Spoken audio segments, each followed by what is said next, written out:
What's going on, everybody? Ty Bartellin with another edition of Coach's Corner. This time we go to Heartland Christian on the girls' side of the court, basketball edition with head coach Scott Libb. Coach, I mean, you're in the midst of another practice. How are practices going for the girls right now? Oh, I mean, if they're going outstanding. I mean, the girls towards the end of last year bought into what we were putting through here. Just the commitment's great. The girls are just super. They want to be coachable, and it's just awesome so far. It seemed like last year, and I mean, even going into this year, it seemed like this team was just always looking for that skipper to kind of just take the reins. Like they had the talent, they just needed kind of direction. And I mean, you've jumped into this role as well. What's the potential you see with this girls, and where do you see you guys going into this season? How do you guys see? How do you think you're going to fare? I should say. I mean, the potential's there. Oh my gosh, we got some younger girls that are coming up through. Um, I was a JV coach for years at West Branch and everything. Like I was with that program for years, and I just whenever I came here and the girls and the determination they had, and I mean just the willingness to learn, it was just awesome. I have three seniors this year, and all three of them put in the work all summer. I have a junior that's here that's just tremendous. And then a couple incoming freshmen, a couple sophomores that are nice, and I think people are going to be surprised at what we're going to do this year. Let's shout out a couple of those names that are really making big names, I guess, in practices too. That you feel are going to have a huge impact for this Lions squad. We have Mackenzie Lightly. She's been the 3-year letter winner with us. One of our guards. She'll be handling the ball most of the time. Riley Shadowin. She was all area last year and everything. So, good scorer for me. Rachel Reynolds. She's my post player. We also have her incoming sister, Sarah, who's a freshman, and she just dominated at the junior high level last year. And over the summer, she just did a tremendous job, and I'm really looking forward to seeing how these girls will gel. What are some of the things you want to see play out over the season for you guys to have success? I guess, in other words, to say for this team to be successful, we need to do. I'm telling you, I mean, the thing from day one. I mean, we had a nice interview the other night with the girls, and they were talking about they are more excited about the other girls on the team than they are about themselves, and that is one thing that we've always taught.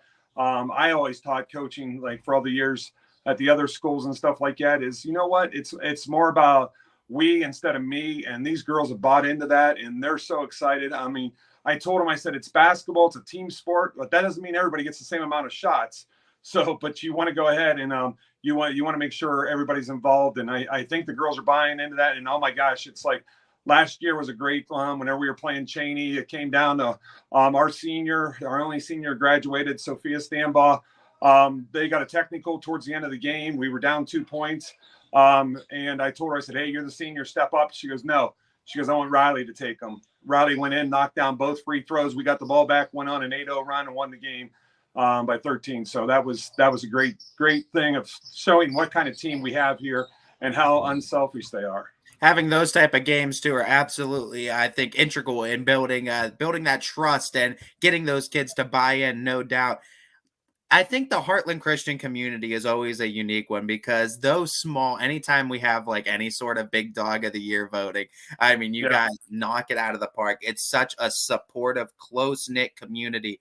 How does that make things easier when trying to build a program when you always, it seemed like, have that community support? It does. I mean, the support by, I mean, everybody around here, the faculty. I mean, Coach Josh, I've been with him 5 or 6 years now. On the boys' side, also, I'll be over there helping them out. But yeah, that's what's awesome about this. The thing that's weird though is like I have girls from all over. I have girls from Liberty. I have girls from Poland. I have girls from Bournemouth. I have girls from United. I have girls from Columbiana here. I just all over, and it's hard at certain times whenever you have the open gyms to get them all in here. But whenever school's going on, and the amount of support and the parents to be able to come in, bring their kids, or to pick their kids up whenever they live so far away, it's just tremendous. And I mean, I just can't thank the parents enough for doing that. For having a reach in all these different communities, what do you guys solidify as a Heartland Christian brand of basketball? So what is that Lions brand of basketball that we could expect to see on the court again? And I think we're going to be really tough, like hard-nosed and in your face this year. I mean, it's going to be different than the last couple of years. The last couple of years, they didn't have the depth. We have the depth a little bit more this year. And that's the biggest thing also is we're representing Heartland. It's a Christian-based school, so Christ is at the center of everything here. And that's what we want to do. Everything we do, we glorify to him. And that's one of our main goals here, and to show him. And I mean, we just saw that with Rebecca Geis and everything like that. I sent a message to her dad right after she won the state championship, and it wasn't about anything. He says, we are so blessed. And that's what I feel that we are with this program here. We're gonna go ahead and continue to build with everybody. I think whenever the kids come here, we're pretty laid back coaching staff. And it's easy to do because I mean I've been in the public schools for years and everything like that.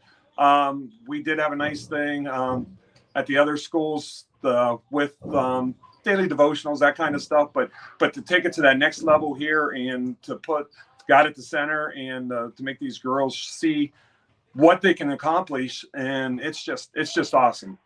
I love what you guys are able to do over there in that Heartland Christian community, no doubt.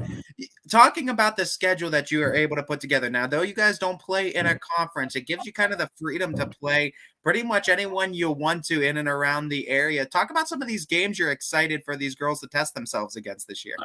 I mean, that's kind of a double-edged sword there too. Like whenever I coached at United, whenever I coached at West Branch, we had to set guys that we were here. It's like we have to play who we can play. Yep. We're starting out the year with Libb. I know Mandy up there and her husband Todd. I've known them for years and everything like that. And we're starting out with them. It's going to be a tough battle at the beginning. Then we have Liberty right after that. Running into Lisbon's and Letonia. We're playing Letonia up at the Rocket Mortgage this year. So we did real well against them last year. And I mean, like I said, we were into every game, and that's what a lot of the parents were like. They couldn't believe how well we started out against teams, and we just really after halftime, we didn't have the depth, so you could see it get the girls. They were tired and everything like that. So we're going to try to do a little bit more conditioning, get a lot of more girls involved. And right now I'm really impressed with the girls and their work ethic. The kids always talk about those Rocket Mortgage games too, and how exciting they are to play. I mean, for a coach, it has to be exciting for you too to be able to stand on those sidelines, right? Yeah, it was awesome last year with the boys and everything. With the girls, we both played Badger up there, and with the boys, we had Drew Gauld hit a shot with less than 4 seconds on the clock. Donovan Mitchell was over there, and C.D. Osman was over watching him, and he's like, Coach, how many guys, high school kids, can you say hits a game-winning shot, 3-point in a professional stadium with the Cavs guys watching you? And I said, it just don't get much better than that. So it's awesome. Those are awesome opportunities too that you both teams, boys and girls, are providing to these kids, no doubt. Looking at this season though, you got the schedule in front of you. You talked about what you're going to need to do to be successful, but let's look at as a whole this team and what you guys are going to need to do to gel some of the newer girls with the older girls. What are some of those things that kind of help this team gel outside of practices? And I think it's, the success. Once we start succeeding, the first couple of years I was down here with Josh, the boys had a hard time. They didn't know how to win. They get in the games and everything like that. They get up by 10, 12 points and they didn't know how to finish it off. We finally got that program, and we're starting to get that. Now we have to do the same thing with the girls, and that's what I told the girls. I said, we got to learn how to win. That was one thing whenever I coached with Coach DeShields and everything like that at Westford, we didn't know how to lose. You got down 8, 10 points. We were going to come back and win. And I have to get that same attitude with these girls down here that, hey, we're up 10, 12. We're winning. There's no doubt about it. Let's keep going. Let's keep pushing. And then we'll see how it goes. I love your coaching resume too. And you've worked with some of the best minds, I think, in and around the area within the sport as well. What's one of the biggest pieces of coaching advice that you've kind of held close to the vest? It's always like, this is just basketball. It really is. We're going to go ahead and go on for life. I DJ on the side and stuff like that. And I don't know how many the girls that played basketball for me. I DJ'd their weddings. I've been invited to their weddings. I've been invited to their birthdays.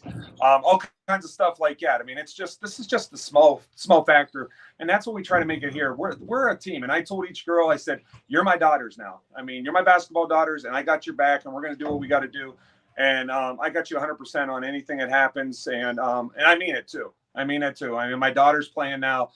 She's in 8th grade at West Branch. I have a little son, and my oldest son, he's a golfer at West Branch, and we actually played them. I coached the golf team here this year, and we actually played against them. So I treat these kids the same way I treat my kids and everything like that. I push them hard, but I'm there loving and caring, and always giving a positive word to them to make sure that they know that it's just a game. No doubt that family atmosphere is the biggest takeaway with any team. I feel as well, no doubt, Coach. What I want to kind of wrap up with, though, is the love of basketball too. And I know I myself, I love the sport too. And even though it's just basketball, we all have a love for the sport somewhere along the line. Where did you first have the love for the sport too that brings you into the coaching reins and has kept you in it for these years? I went to United. I played ball there and everything like that, and basketball. I had an older brother that was all area, all county, all league, and everything like that as a point guard. And I saw what he did, and I wanted to do that. But basketball, you can go out and do by yourself. You can go out there and do it for hours. I remember going out in the driveway and shoveling off the drive and shooting until the ball wouldn't bounce anymore, bringing it in and putting it on the heater, getting the ball to bounce again, and then go back out and doing it again. And it's like, and I told the girls, I said, the reason I got to be one of the best players on my team is because nobody worked harder than me. Nobody dribbled the ball more than me. Nobody shot the ball more than me. Nobody passed the ball more than me. That's what you got to want. If you want to be the best, and my youngest son, the little 9-year-old, that's what I told him the other day. And he was in here, he was working on his left-handed layups. He's 9 years old and everything like that. And he's like, Daddy goes, I want to be the best of my age. And I said, well, you got to work the most as at your age and everything. But that was my love. I came there. United, Mo Meisner, who recently passed away. I coached with him down at United. He asked me to come on and be a junior high coach down there to start out my career. And I was on the staff, the 92, the only league championship they ever had at United. And oh my gosh, it was just tremendous. He put it into me about the love of basketball and doing it. I love basketball. I went to play baseball in college, but I would love to have played basketball too. We talk about the love for the sport too. It's what keeps us all coming back each and every year. I'm so excited to see you guys this year too. I know we're going to cross paths at least once down the road too. I think you're going to be great this year with the girls that you have, and I'm so excited to see another year of them under your belt, Coach Libb, and to see what you guys can do. We appreciate everything you guys do for us. I mean, it's awesome. I have an older daughter, lives in Charlotte. I was actually talking to her today, and I was telling her she got to watch us play a couple times last year, and she just thinks that's awesome with what you guys are doing and the way we're able to watch down there, and she's able to watch me and follow my team and everything. So thank you so much. Well, we appreciate you guys being a part of this YSN family as well, no doubt, Coach. As we're going to cross paths, I'm sure, down the season's road as we're constantly rooting for you here at the network. This has been a first edition of Coach's Corner with the Heartland Christian girls basketball coach, Scott Libb.